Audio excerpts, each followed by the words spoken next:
first of all, I've been on, not exactly a book tour because I haven't left the area yet, but the last 3 weeks, there's a couple questions I get asked everywhere I go and everywhere I speak. So I just want to get those out of the way. The first one is, have you had any death threats? And the second one is, why did you write this book? So let me start with the first one. Yes, but I am alive, I am here, so obviously they didn't really mean it. That's my interpretation, so get that out of the way. I'm safe and fine, and journalists in the United States, I believe, we are very privileged.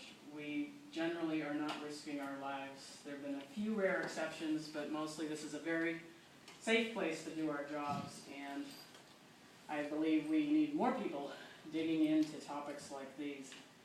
I kind of was surprised one day when I was giving a class and a student from, I don't even know what part of the world she was from, but she pulled me aside and said, in my country, a woman couldn't do this work that you're doing. You must be very brave and things like that. And I thought about it and I go, actually in my country not very many women are doing this work. And I don't believe it's for a lack of courage. It might be more a lack of opportunity or training, but I definitely wish there were more women digging into this, and it's actually been an advantage to me. The question of why I wrote this book was really to answer a lot of questions that I had for myself. I set out studying and reporting on gangs in 2002. As you heard, I made a documentary for PBS, and at the end of the documentary, I still didn't really know what we could do about gangs, how we could solve this problem. And I realized in order to solve it, I really needed to know a lot more about why people got involved with gangs.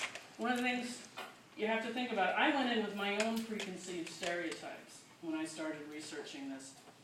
I had the idea, and I lived and worked in the area forever. I worked for a Latino publication for years and years in Watsonville, and I never wanted to report on this topic. The gang members I saw, I thought were living stereotypes of the thug, of the villain, of the sociopath. And when I started actually hanging out and really talking to gang members, I found that that wasn't actually the case. A lot of them had kind of two personalities. One was the warrior, the gangster, who was always on alert and looking for enemy combatants, but the other one was just a son, a brother, and a father a lot of the times. I would go out, take guys to lunch, to fast food, and I've told this many times, this guy just stunned me. It was the first gang member I'd taken to lunch. And he picked up all this garbage and put it in the trash. And for some reason that stunned me. I just expected that he would be storming through the place, knocking things over, and just making everybody miserable. Those were the ideas I had. So once I realized that gang members were people too, I would talk to them about their childhoods. And I found that many of them were perfectly normal kids, good kids, smart kids very often, and somehow they went from here to here, from being this good, great little kid to being a full-time professional criminal. And that was the thing that got me wondering, how does that happen? How do we get there? There's an estimated 6,000 gang members in Monterey County. They can't all be clinically diagnosable sociopaths, and I believe they probably don't have any more sociopaths than the rest of the population. So that was really what I wanted to set out to answer in writing a book. The whole process began 12 years ago. I became enmeshed in the gang, and not a gang member. But I found out, well, they were gang members. And so I want to start to give you a little sense of what the Nuestra Familia is, which is the gang that I focus on. I'm going to tell you about their structure. They're highly organized, highly sophisticated gang, and I'm going to tell you about the roles that women play in and around this gang as well, and also their impact on the community. And finally, I'm going to talk about the solutions, because all of this information is no good if it doesn't lead to solutions. There's no point in talking about it, knowing about it, if we don't do something about it. So I'm going to start and read a little bit from the prologue. It'll kind of set you up, and then I'll explain a little more what's going on here.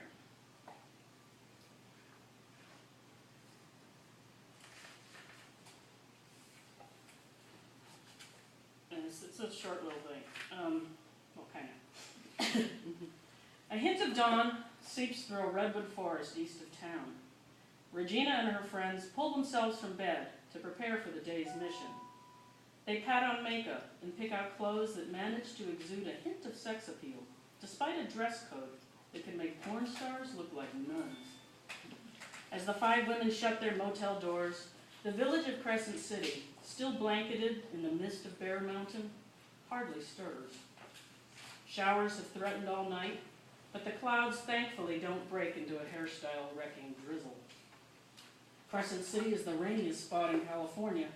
Just shy of the Oregon border, the village hugs a fog-bound, rock-lined harbor, a setting that befits the home of the state's highest security prison, built to house men so skilled in swift and precise acts of violence, they must be separated from all human touch. The nearby Pelican Bay State Prison is the headquarters of Nuestra Familia. Except on the rare days they use the law library or a visitor treks to this remote fortress, the gang's leaders stay in one-man cells for 23 hours a day. The remaining hour is allotted for solitary exercise in a cement yard the size of a shipping container. With almost no human interaction and eventless hours running into one another, some men in the prison's security housing unit go insane, a severe psychotic condition doctors call SHU syndrome, that's S-H-U. Others use their time to run one of the most violent criminal organizations in existence. Regina and the other women make it past a metal detector, pat-down, and wanding that ensures no one carries contraband or wears an underwire bra. They wait in a bright and sterile visiting area for the men to be called up from the SHU. One by one, the men file in. None of the 5 can see the others as he is led, hands shackled behind his back, into his own cage of a room, where he is separated from his guests by thick glass and from fellow inmates by a wall of steel. Once locked inside his box, each man leans forward, slipping his hands through a slit in the door behind him until the handcuffs are released. The ankle chains, however, remain in place.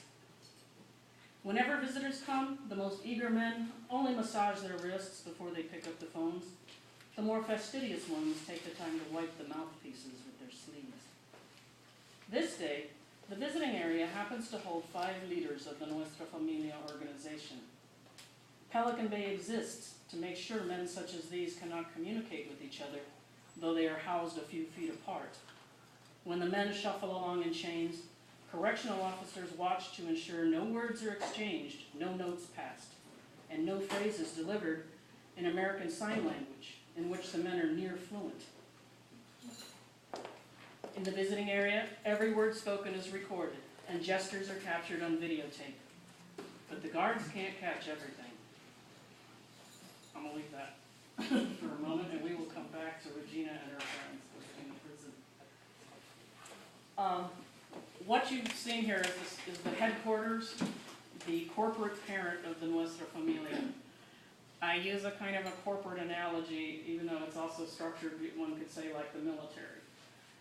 The Nuestra Familia is one of 4 major prison gangs in this country. They all started in the California prison system. You have the Aryan Brotherhood, the Black Guerrilla Family, the Mexican Mafia, which is also known as La M, and the Nuestra Familia. All 4 of them, their leaders are housed in Pelican Bay. That is our state's most severe, harshest supermax prison. The idea is these guys are doing life sentences, they're prison gang members, but they run regiments on the streets. And so the idea was to try to keep them from communicating. As you'll see when I read the next part, that doesn't work too well. They managed to run these organizations from inside the supermax prison. And one of the key ways they do that is by using women. So let's get to the structure. So the parent company is Nuestra Familia. If you were at that level of the game, you're in for life. You've had to kill a person in order to be at that level. You're probably in prison, though not always. And you're known as a carnal, which is like a good friend, a really close pal. The next level is called hermanos, or brothers. And these are guys who are maybe going in and out of prison. And so they will take the messages out to the streets. They'll help set up regiments. And in fact, the Nuestra Familia has regiments in every major agricultural city in Northern California. And then finally you have the masses, the street soldiers, who are the norteños, or as the gang calls them, northerners. But most of us who write and research about them, their name has always been norteños, and so that's the name I use today. And it means northern in Spanish. And the Mexican Mafia has a somewhat similar structure, so their street soldiers are called the sureños, the southerners, and those are the ones fighting against each other a lot of time when you see back and forth violence in our communities here in Monterey County. They tend to be, that violence is in the younger sets. That is not the organized crime level of the Nuestra Familia. Usually that kind of violence between 14, 15, 16-year-olds is their own little turf war with their rival gangs. As gang members get older and grow up and rise in the ranks, in the norteños, which is the most structured of all of these four gangs, the most sophisticated, they will stop shooting at sureños, even though they grew up being indoctrinated and told, these are our enemies, these are our rivals, kill on sight. They don't do that anymore. They start acting more like organized crime, dealing drugs, committing robberies, paying a portion of their proceeds that go up the chain of command all the way to those leaders in Pelican Bay. And at that level, they are more likely to be killed by their own brothers in the gang. I stopped counting how many homicides were in the story, but almost all of them, they were killed by their brothers. They had taken this oath to be brothers, to have each other's back and protect each other. And guess who ends up killing them? Maybe their own best friend. And of course, this is something kids are not going to be told when they're being lured and drawn into this gang at, say, 12 or 13 years old. So let me continue with our friends Virginia here and her girlfriends. The group's night on the town. Oh no, I skipped the good part.